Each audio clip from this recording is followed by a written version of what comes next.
ახლა ნინო კალანდაძესთან ერთად გავაგრძელებთ საუბარს. თემა რა თქმა უნდა მოლდოვაა. 35 სესია, რომელსაც თვალყურს სადაც რომლის ფარგლებშიც შეხვედრა გაიმართა უკრაინის საგარეო საქმეთა მინისტრს შორის მაგაბოჭერიშვილთან შეხვედრა გაიმართა. ამის შემდგომ გაკეთებული საჯარო განცხადებებიდან ბევრი არაფერი დგინდება. განცხადებებს მიღმა ჩვენ ნახეთ, რომ საქართველო არ შეუერთდა შეთანხმებას, რომელსაც 16 ქვეყანა აწერს ხელს მოლდოვაში და რომელიც ითვალისწინებს ჰააგის ტრიბუნალის შექმნას რუსეთის მიერ ჩადენილი დანაშაულების გამო. არადა ერთი წლის წინ, სხვა შორის ნინო, მე მგონი თქვენ იყავით ჩვენი სტუმარი და განვიხილეთ ეს საკითხი ზუსტად, რომ მაშინ ხელი მოაწერეს და მაშინ შეუერთდნენ და გვიკვირდა ეს, რომ როგორ ვართ რუსები, აგერ ხელი მოაწერეთ შეუერთდა, რა შეიცვალა ამ წელიწადში? ეს მნიშვნელოვანი ამბავია, ალბათ მოგესალმებით. არაფერი არ შეიცვალა. არსებითად არაფერი არ შეიცვალა, არც მაშინ მოაწერეს სინამდვილეში რამეს რეალურად ხელი, რაც ივანიშვილის პოლიტიკას სახეს უცვლიდა და პირიქით ის, რაც დროთა განმავლობაში განვითარდა და დღეს მოხდა, სწორედ ეს არის მათი ნამდვილი სახე, მათი ხელწერა და ეს არის მათი საქმე, რომ სადაც ხელი მიუწვდება და სადაც შეუძლიათ, საბედნიეროდ ბევრგან აღარ შეუძლიათ და ბევრგან აღარ მიუწვდებათ ხელი, მაგრამ სადაც შეუძლიათ, იქ ყველგან რუსული საქმე აკეთონ. ეს არის მათი დავალება, ეს არის მათი ამოცანა, ეს არის რაშიც ისინი ფულს იღებენ, ნაწილი სამწუხაროდ ქართული სახელმწიფოს ფულს, მაგრამ ეს არის მათი ფუნქცია, რისთვის ივანიშვილი ძალაუფლებას ინარჩუნებს იმ ფორმით, რა ფორმითაც ინარჩუნებს. კი ბატონო, მაგრამ საფრთხეები და რისკები, რომელიც ამ ურთიერთობასთან ახლავს, იმ ფონზე თუ უკრაინა იმარჯვებს ამ ომში, არ მარცხდება ამ ომში, რაზეც არ ედოფსონი ივანიშვილს და აი ეს მოძრაობა უკრაინა, საქართველოს შეხვედრები, ხო, საგარეო საქმეთა მინისტრი სიბიჰა და ივანიშვილის საგარეო საქმეთა მინისტრი ბოჭორიშვილი. რაზე შეიძლება ისინი საუბრობენ დახურულ კარს მიღმა, ბევრს ეჭვიანი კითხვების გაუჩნდა საქართველოში. მე მგონი ეჭვის საფუძველი იმდენად არ აგვაქვს, რამდენადაც ივანიშვილის პოლიტიკა არის ძალიან ღია. სამწუხაროდ გაცილებით უფრო ადრე დაიწყო მისი ეს ღია პოლიტიკა, ვიდრე ბევრმა დაინახა, მაგრამ ამასობაში სრულიად ფარდაახდილია მისი ტაქტიკაც, სტრატეგიაც, პოლიტიკაც და რაც თავარია ის ფაქტი, რომ ის ამ გადაწყვეტილებებს საქართველოში დამოუკიდებლად არ იღებს. დამოუკიდებლობის ხარისხი არ შეიძლება გაიზარდოს პუტინის დასუსტებასთან ერთად, ვერ ხედავთ ამ შესაძლებლობას? ნახე, სპეკულაციურია, მაგრამ იმ მოცემულობებითაც ჩვენ მსჯელობთ ივანიშვილზე როგორც პოლიტიკურ ფიგურაზე, ეს პრაქტიკულად გამოირიცხება. იმიტომ რომ ივანიშვილი პუტინის გარეშე არავინ არ ყოფილა, არავინ არ არის და არავინ არ იქნება. ამიტომ იმისგან დამოვიდე ერთი პუტინის დასუსტება ასე ხვალდაზეგ, რამდენადაც არ უნდა გვინდოდეს, არ მოხდება, მათ შორის იმ პირობებშიც თუ უკრაინა ვთქვათ გაცილებით უფრო უპირატეს პოზიციებს იკავს. მეორე, პუტინის პოლიტიკა რეგიონში და კონკრეტულად კავკასიის რეგიონში ზუსტად ამ პოზიციებისკენ არის მიმართული, რომ იმ შემთხვევაში თუ არსებით უპირატესობას ომის დასრულების შედეგად გეოპოლიტიკური თვალსაზრისით უკრაინა იკავებს და შესაბამისად ევროპა იმარჯვებს რუსეთზე, მაშინ მას კავკასიის რეგიონში მაინც უნდა ძალაუფლების შენარჩუნება, ამიტომ მისთვის ყველა შემთხვევაში როგორც არ უნდა მიმდინარეობდეს ახლა უშუალოდ საომარი თუ პოლიტიკური დინამიკა ფრონტზე, პუტინისთვის თუ კრემლისთვის თუ მოსკოვისთვის ვინც იქნება პუტინი არ იქნება, სხვა იქნება, ხო?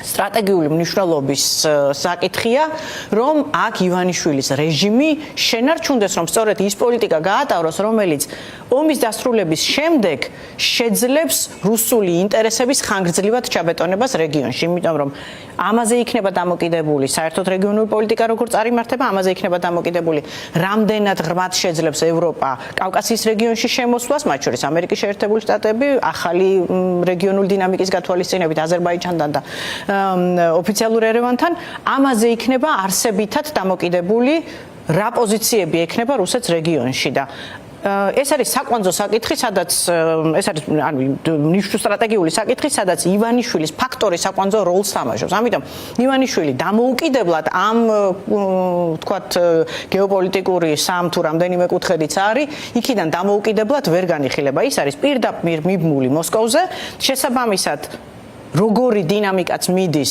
ცალკე რუსეთ-უკრაინის ნაწილში და ცალკე რუსეთ-ამერიკის თუ რუსეთ-ევროპის ნაწილში, ის გატარდება საქართველოს ხელით, საქართველოს ხმით, იქნება ივანიშვილის საგარეო მინისტრი თუ რეგიონში ბოლო საყრდენის დაკარგვა ივანიშვილის სახით რუსეთს მაშინ აქვს მხოლოდ გარანტირებული თუ აქ რეჟიმი იცვლება. კი, ნამდვილად ასეა. და ქართულ ხალხს მაშინ უჩნდება შანსი, რომ ის კი არ დარჩეს რუსეთის უკანაეზო და არასუვერენული პოლიტიკის მქონე რუსეთის სატელიტად, არამედ დამოუკიდებელ აქტორად რეგიონში, რომელიც მიდის დასავლეთისკენ, თუ აქ იცვლება ან თუნდაც ახორციელებს აქ თავის სუვერენულ პოლიტიკას, მაგრამ ივანიშვილის პირობებში ეს ასე არის. ეხლა რასაკვირველია მოსკოვის პოზიციების შესუსტებაც ავტომატურ რეჟიმში აისახება ივანიშვილის პოზიციების შესუსტებაზე. ამიტომ აქ სპეკულაციური არაფერია, უბრალოდ იმ პირობებში, როდესაც ვთქვათ, ცალსახად არ ჩანს ვისი პოზიციებია უპირატესი, უკრაინა მაინც მყარად დგას, ახერხებს თავის სამხედრო პოტენციალის გაძლიერებას, იმისგან დამოუკიდებლად, რომ რუსეთი ვთქვათ, დროებით სიტუაციურად ირანის ომიდან გამომდინარე, ეკონომიკურად ცოტა მოძლიერდა, მაგრამ პოლიტიკურად ის წინ მაინც ვერ მიდის, ევროპის პოზიციები აბსოლუტურად ურყევი რჩება, ამერიკაც განსაკუთრებულად განსხვავებულ პოლიტიკას უკრაინასთან მიმართებით, რიტორიკის მიღმა მაინც ვერ აწარმოებს, ასე თუ ისე მაინც უკრაინის მხარდაჭერა უწევს ასე საბოლოო შედეგის თვალსაზრისით. ამ გადმოსახედიდან, რა თქმა უნდა, არსებითი მნიშვნელობა ექნება იმას, უკრაინა როგორ შეძლებს, ვთქვათ, საქართველოსთან რაღაც ტიპის დიალოგის წარმოებას. ახლა კიევში არავის ილუზია არ აქვს, რომ ბოჭორიშვილს არანაირი პოზიციები დამოუკიდებლად ვერ ექნება. მას შეიძლება რაღაც გზავნილები გამოატანეს ივანიშვილთან. ეს შეიძლება იყოს ამის პლატფორმა. საჯარო განცხადებებიდან ჩანს, რომ იქ ძალიან სიღრმისეულ საუბარს ადგილი არ ქონია.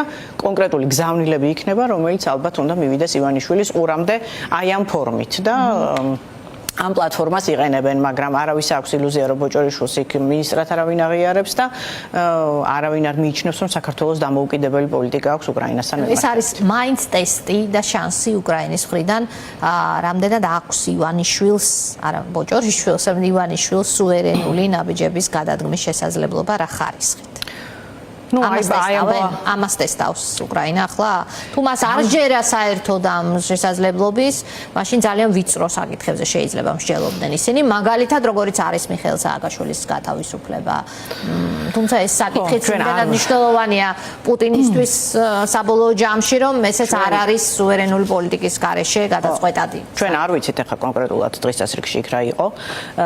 ეს რომ ყოფილიყო რამე ფორმით ივანიშვილის ლეგიტიმაციის გამაძლიერებელი, ამას ჩვენ ბოჭორიშვილისგან აუცილებლად გავიგებდით, რადგან ვერ გავიგეთ ამის შესაბამისად შეგვიძლია ვივარაუდოთ, რომ ეს ასე არ იყო, მაგრამ ამ კონტექსტის მიღმა არსებობს მთელი რიგი საკითხები, რომელიც რეგიონისთვის, რეგიონული პოლიტიკისთვის, დერეფნის თვალსაზრისით მნიშვნელოვანია, რომელიც შეიძლება იყოს ძალიან ტექნიკური თვალსაზრისით ამ ეტაპზე უკრაინისთვის მნიშვნელოვანი და ინფორმაციული, რომელიც შეიძლება ივანიშვილმა მივიდეს ამ პირიქით, აქედან ჩადიოდეს რაღაც გზავნილები, მაგრამ ძალიან გამიკვირდება, რომ ივანიშვილის სუვერენულობის ხარისხი და დამოუკიდებლობის ხარისხი იტესტებოდეს და ეს ვინმეს არ ესმოდეს ზელენსკის ადმინისტრაციაში, რომ ეს ასე არ არის. მაქსიმუმ შეიძლება რუსეთთან მედიაციის რაღაც პერიფერიული ფორმა, რომელიცაც ამ პლატფორმით იყენებენ საერთაშორისო ურთიერთობებში ბევრნაირი ფორმატი არსებობს შუამავლობის, მაგრამ პოლიტიკური პოზიცია უკრაინასთან მიმართებით ის, რაც გაცხადდა ჯერ კიდევ რუსეთ-უკრაინის ომის დაწყების დღიდან მათი პრემიერ-მინისტრი ღარიბაშვილის მიერ, მას შემდეგ ეს პოზიციები არ შეცვლილა, იმიტომ რომ მათ თქვეს, რომ ჩვენ რუსულ პოლიტიკას ვატარებთ რეგიონში და ამას ახლა თავის სახელი უნდა დავარქვათ და შესაბამისად ის რომ ხარი არ დაუჭირეს რუსეთის წინააღმდეგ მიმართულ გადაწყვეტილებებს მოწმობს იმას, რომ ცალსახად რუსულ პოზიციებზე დგანან. და რომ შევხედოთ დიდ სურათს, ნინო, რეგიონს უფრო ფართოდ, რჩება თუ არა საქართველოს მართლაც ერთადერთ ქვეყნად, ეს წარმოუდგენელი ამას რომ ვამბობ, მე თვითონაც არ მჯერა, რომ საქართველოს ერთადერთი ქვეყანა რეგიონში ასეთი გახსნილი შესაძლებლობების პირობებში, რომელსაც ყავს ძალაუფლებაში არალეგიტიმურად გამყარებული ჯგუფი ადამიანების ძალიან დიდრების ამ ქვეყნის მოქალაქეების ბიუჯეტის ფულით გამდიდრებული მათ შორის როგორც ირკვევა აგერ მაღალჩინოსნები ყავთ ჩამორიგებული საკან და ეს ხალხი ართმევს ამ ქვეყანას შანსს რომ გააღწიოს რუსულ გავლენას ბოლოს და გახდეს ცივილიზებული დასავლეთის ნაწილი რომ შევხედოთ ჩვენს მეზობლებს აი რეგიონში რა სურათია დღეს წარმოუდგენელი ალბათ ერთი წლის წინაც ვერ ვიფიქრებდით ამას. რეგიონში ძალიან ხო ვერ წარმოვიდგენ. ყოველ შემთხვევაში, ფუნდამენტურად სახეცვლილია რუსეთ-უკრაინის ომის შემდეგ, თუმცა უნდა სომხეთის ფაქტორი და აზერბაიჯანის თქვას, რომ ორივე ხელისუფლებამ ბაქოშიც და ერევანშიც ჯერ კიდევ უკრაინის ომამდე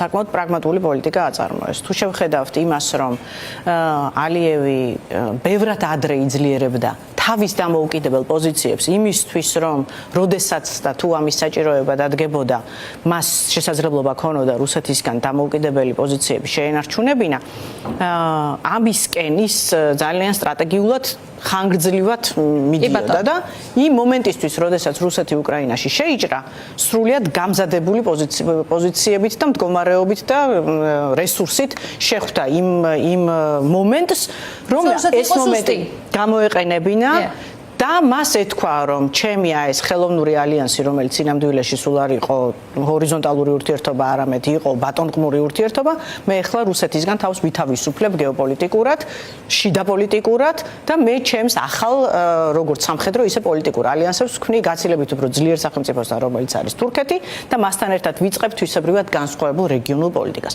ამ მომენტით ასევე ისარგებლა სომხეთმა მიუხედავად იმისა, რომ საწყის ეტაპზე ეს პოზიციები სომხეთში თავად პოპულარული არ იყო, მაგრამ პაშინიანს აღმოაჩნდა გამბედაობა მრავალ მხრივ, სხვათა შორის, რომელიც მან გამოიყენა ძალიან სახელმწიფოებრივი ინტერესების დასაცავად, ძალიან პრაგმატულად. მან თქვა, რომ მე დაუპირისპირებ ჩემ პრაგმატულ პოლიტიკას შიდა პოლიტიკურ გამოწვევებს და იმას, რომ ეს ნაბიჯები შეიძლება იყოს არაპოპულარული, მაგრამ ვაჩვენებ ხალხს, რომ მაშინ, როდესაც ჩვენ სომხეთი გვჭირდებოდა და სომხეთ-რუსეთი კუხოს წევრები არიან და რუსეთს პირდაპირ ვალდებულება ქონდა, რომ სამხედრო თავდასხმის შემთხვევაში მისთვის მხარდაჭერა აღმოეჩინა.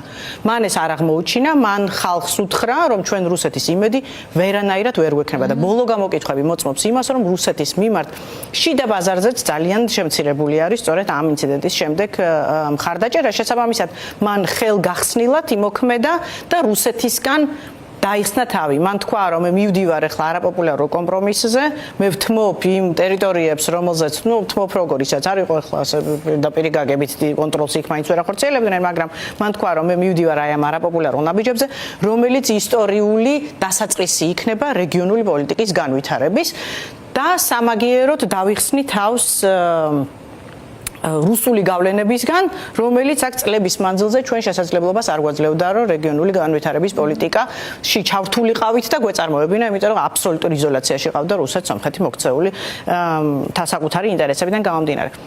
ამან გაუხსნა გზა მათ შორის დასავლეთს, რომ მაშინ თუ საქართველო იყო საწყის ეტაპზე ერთადერთი ქვეყანა კავკასიის, სამხრეთ კავკასიის რეგიონში, რომელთანაც ის ახერხებდა, რომელთან ერთობლივადაც ის ახერხებდა ერთობლივი ინტერესების გატარებას რეგიონში, ახლა თქვას, რომ მე საქართველოს რაღაცნაირად არ მაქვს აუცილებლობა იმისი, რომ არალეგიტიმურ წარმომადგენლებთან ვიურთიერთო, რომლებიც პუტინის დავალებებს ასრულებენ და ჩემი ინტერესების საწინააღმდეგოდ მოქმედებენ, მე ავირჩევ ამ ეტაპზე ურთიერთობის იმ ფორმატებს, რომლებსაც რეალური ინტერესი აქვთ, რომ რეგიონი განავითარონ და დასავლეთისკენ წაიყვანონ და რეგიონულ მოთამაშეებად გადაიქცნენ. კი და რა თქმა უნდა ეს არის ახლა თუ იმ გადმოსახედიდან ახლა სომხეთში რომ რამდენიმე ვიზიტი მიეწყო ერთმანეთს ცალკე ევროკავშირისა ცალკე ვიცე-პრეზიდენტი ჯეიდი ვენსის ბუნებრივი გულისტკივილი გამოიწვია საქართველოს მოსახლეობაში. ძალიან აშკარა იყო, რომ ჩანდა, რომ ძალიან ბუნებრივად განიცდიდნენ ადამიანები, იმიტომ რომ მათ ახსოვთ საქართველოში რა ხდებოდა, მათ ახსოვთ რა ვიზიტები ხორციელდებოდა საქართველოში, მათ ახსოვთ თვითმფრინავზე ჩამოდიოდა განცხადებაზე კეთდებოდა საქართველოდან მსოფლიო დონის განცხადებები და საქართველოს ტრიბუნის გამოყენებით და უცებ საქართველო აბსოლუტურად თამაშგარე ვითარებაში აღმოჩნდა და ქვეყნები რომლებიც აბსოლუტურად პერიფერიულ როლს თამაშობდნენ და საერთოდ ვერ მონაწილეობდნენ მსოფლიო პოლიტიკაში, უცებ ასეთი ყურადღების ქვეშ აღმოჩნდნენ.